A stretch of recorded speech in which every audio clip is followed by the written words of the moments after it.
Everyone. I understand it's been hot in Tennessee lately. Well, it's been really hot in Texas. In fact, it was so hot the other day that a duck exploded. You believe that? Of course, then after further discovery, they found out he was a firecracker. This will go better. I mean, I've done a lot of research recently on church growth, and at Home Mission, I work with Home Mission. We work with a lot of churches around the United States, and especially churches that are in trouble. And we try to revive churches instead of changing them. There's a lot they do, but right, and we like those things they do right. We just want to help them with growing and doing evangelism and doing the Lord's work. Now, but I've also done some research on you can have growing churches without a church being healthy, and you're in for a big surprise later on. So you have to have a healthy church first before you have a growing church.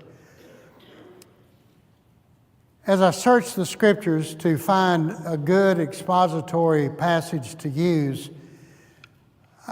I couldn't get away from John 13, 34 through 35. A new command I give you, love one another.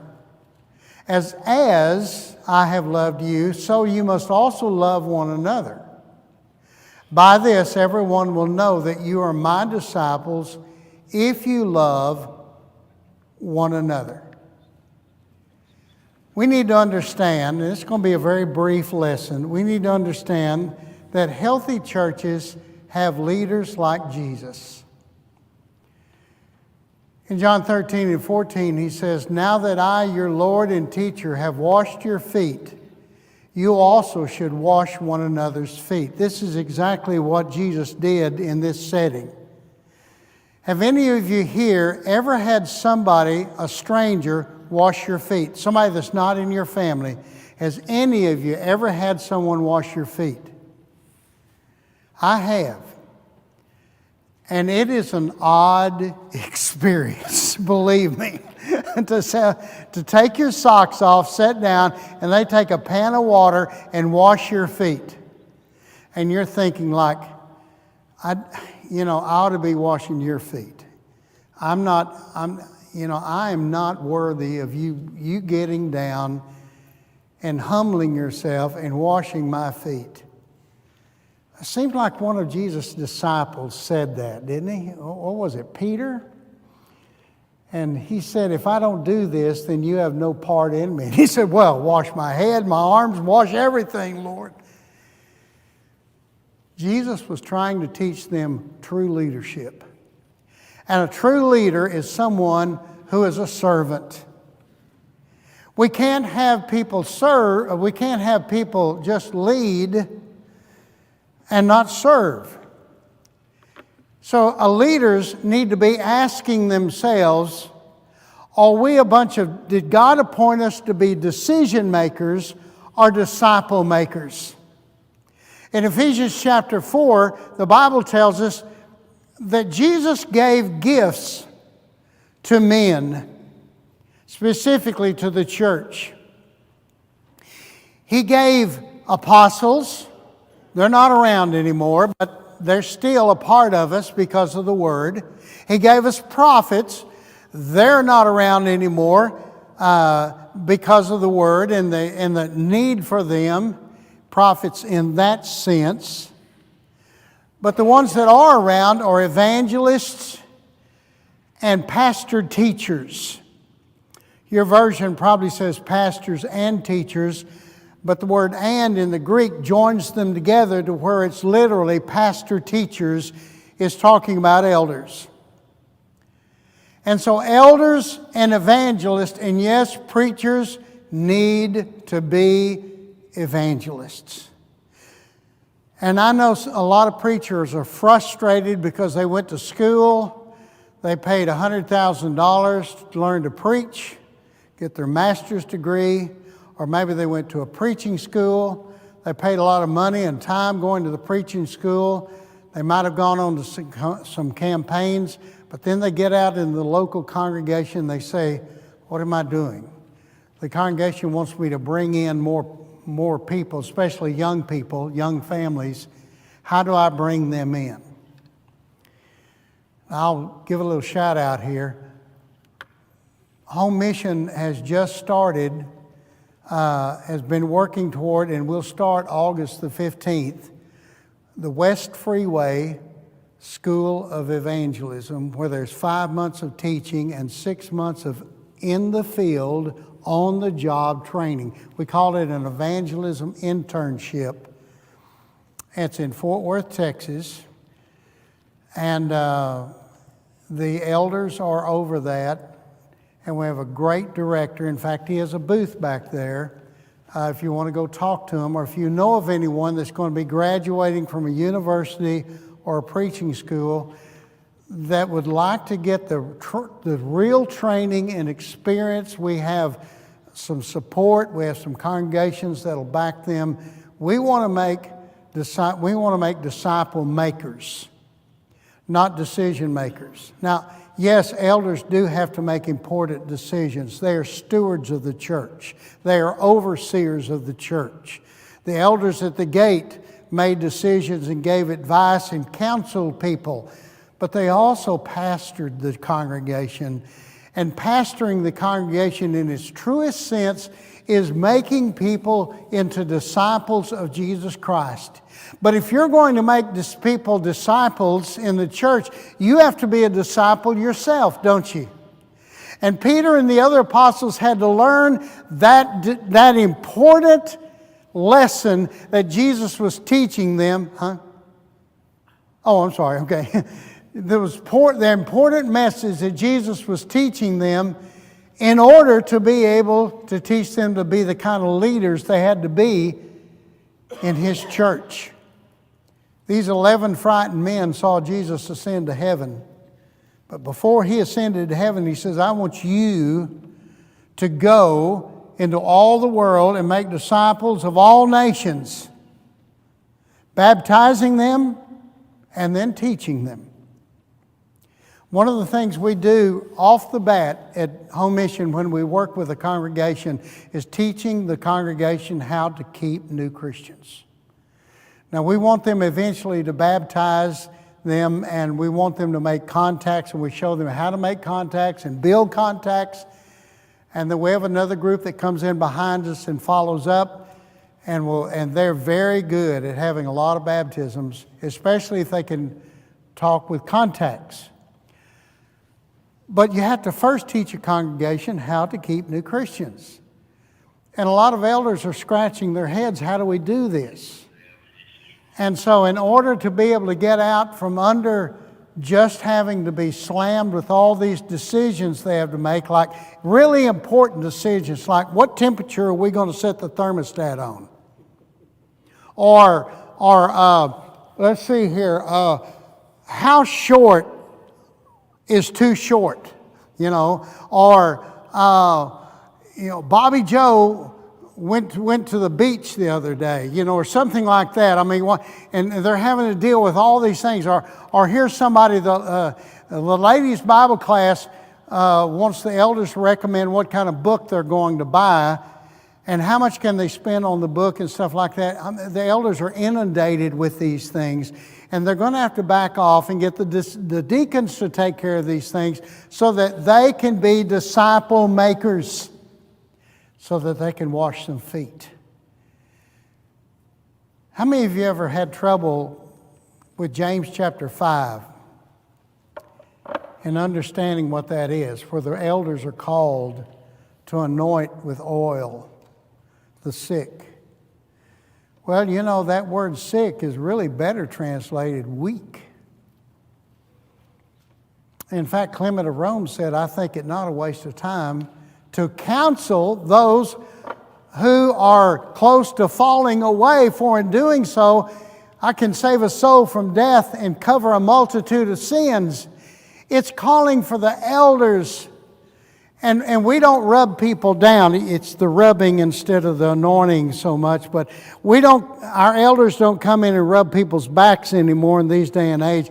But they can come in and put their hand on people and they can give them a hug. And I'll tell you, the human touch, when you have elders coming in and putting a hand on you, that makes a big difference, doesn't it? And, when they say, "We're with you, Ellen. We understand what you're going through. You tell us more."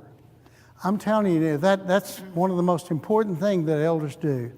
And in so doing, they're making disciples. They're going in and washing the feet symbolically of that individual. Then next he says, healthy churches have disciples that love like Jesus. They don't love a little, they love all.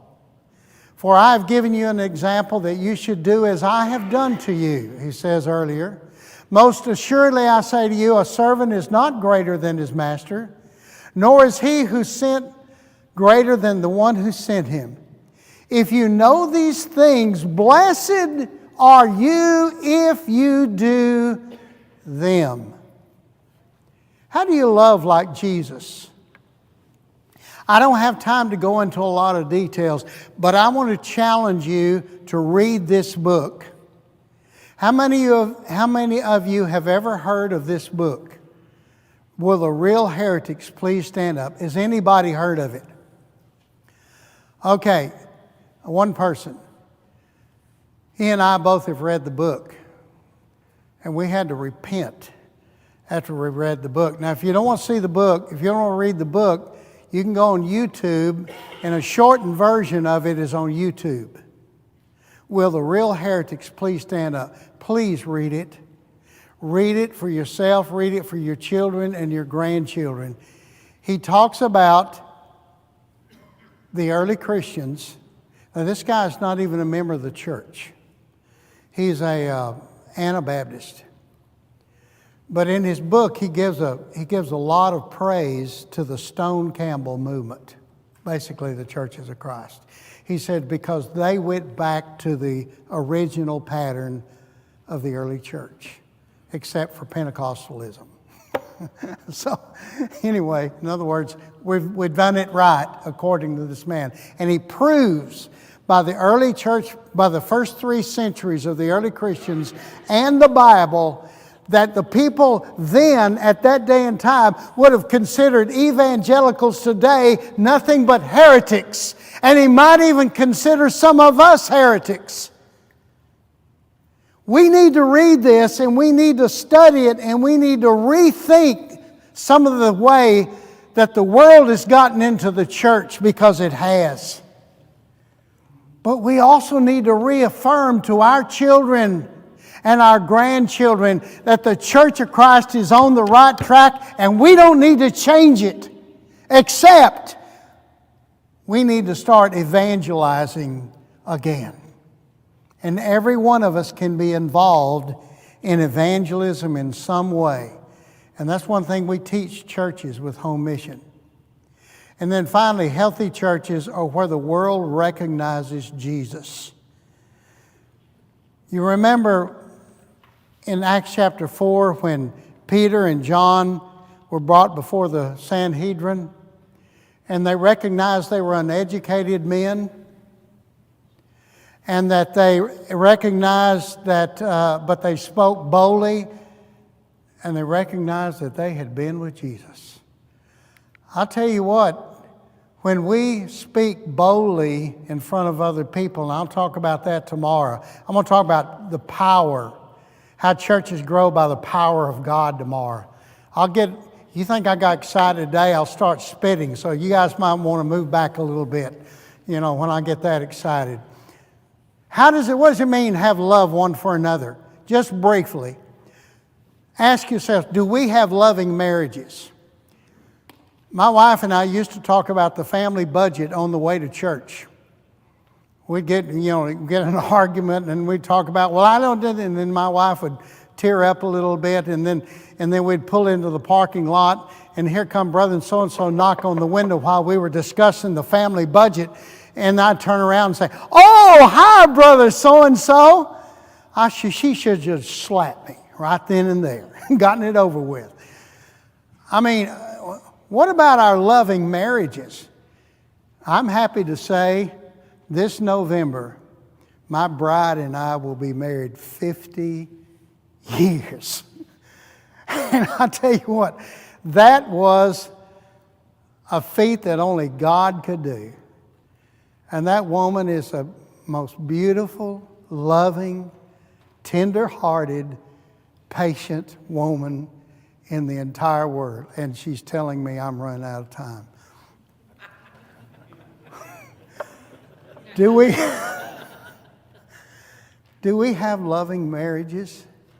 Can the church see that? Can our children see that? Do we yell and scream at each other? Do we pay enough attention to each other? Are we spending time with the family? We go in there and what do? We sit at we're going to sit at the table and we're going to sit at the table and we're going to get to know each other. And everybody at the table, what are they doing? Right?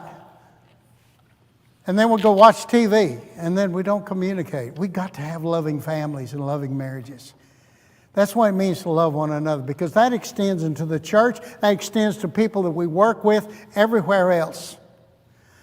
I told a man one time, a realtor, I said, I'm hopelessly in love with my wife. And he said, I've never heard that from anybody that's been married as long as you have before. And that stuck with him. For years, he'd say, oh, this is the guy that's hopelessly in love with his wife. Wow. Do our children know how to love? Do we teach them? Do we take the time? They are our arrows, right? As David said, in our quiver, that we're going to shoot to the world. Because when we're gone, who's going to carry on the love of Christ? And when they meet people in the church, do you know one of the greatest ambassadors to visitors in the church? Our children. I know a church that the children stood out in the foyer with the sign saying, welcome, we're glad you're here. What do you think those visitors thought when they saw those children did that? There's another church in Virginia where children man this little booth and you walk in there and they've got a little bag of something to give you. And when you walk in the door, a couple of them take you over to them and to the booth, and the girl's sitting there and she's manning the booth and she says, hi, glad you're visiting, and gives them that bag of whatever it is. I don't know. And it's just amazing, and people are overwhelmed because children. You know, when you knock doors, if you ever go out and knock doors, take children with you. Because you knock that door, yeah, what do you want? And your children say, oh, I'm sorry. Are you selling cookies? Oh, no, we're from the church. Oh, well, come on in. Or at least they'll let you talk. That child will open doors. And if we can train our children to greet visitors, to go out with us when we talk to people, to be a part of our evangelism. My dad took me everywhere he went. Unfortunately, I thought. But I learned how to evangelize from my dad. Do we show true hospitality? You know what the word hospitality means? Lover of strangers. And do we love sharing the gospel? I just love sharing the gospel with people, don't you? I want to tell people about Jesus. I was in a barbershop. How much time do I have? Am I out of time? Can I tell the barber story? 5 minutes. I was in a barbershop in Pigeon Forge last week, and I thought I'd ask a different question than where do you go to church every Sunday? By the way, don't ask where do you go to church. Ask them where do you go to church every Sunday. So I thought I'd ask them a different question. And I was going to, since she's a lady barber, she has a straight razor, she's going to shave me. So I asked her, I says, do you believe that Jesus rose from the dead? She went stone cold silent. She got me twice, nicked me. One of them was a deep gash. You don't ever ask a barber with a straight razor, do you believe in God? But you know something? I got her attention. And I got her to thinking. And if she said yes, then I was going to invite her to come and celebrate the resurrection of Jesus Christ with me this Sunday. because we do that every Sunday, don't we? And we take the Lord's Supper every Sunday. And we celebrate His resurrection. And a lot of people that call themselves Christians don't get to do that every Sunday. And they would say, why do you do that every Sunday? Because we believe in the resurrection of Jesus Christ. What we don't want to do is be like the church in Sardis. I know your deeds. You have a reputation of being alive, but you're dead. Wake up. Strengthen what remains and is about to die. For I have found your deeds unfinished in the sight of my God. Brothers and sisters, when you come to worship God and you're sitting there in your little perch in the seat that you always sit in, get up. Get up and go around and talk to people that are new. Talk to people you don't know. And go around and talk until they tell you to sit down. Get up. You say, well, this has been my seat. I've done this for 45 years. I feel comfortable sitting in my seat and not talking to anybody. Get up. Wake up. Don't be a dead church. If we can love one another and so show to the world we are disciples of Christ, then we'll have a healthy church. And then when we grow, we can keep that growth. And tomorrow I'll share with you how to have a growing church. Thank you and God bless you.